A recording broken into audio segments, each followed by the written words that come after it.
ചേച്ചി, ഇതെന്നാ ചേച്ചി കുഞ്ഞായി ഇങ്ങനെ വല്ലാണ്ടാ കിടക്കുന്നത്? എനിക്ക് പേടിയാവുന്നു.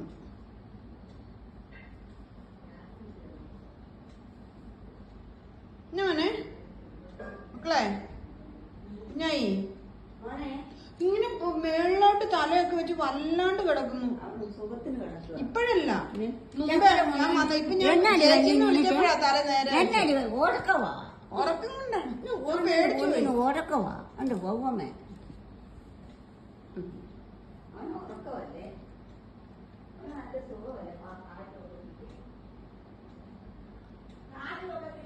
ആ കുഞ്ഞായി ഇവിടെ കിടന്നു കേട്ടാ. കുഞ്ഞായി ഇനി പുറത്തൊന്നും പോണ്ട. കുഞ്ഞായി ഫാന്റെ കീഴെ കിടന്നുറങ്ങി കേട്ടാ. കേട്ടവനെ.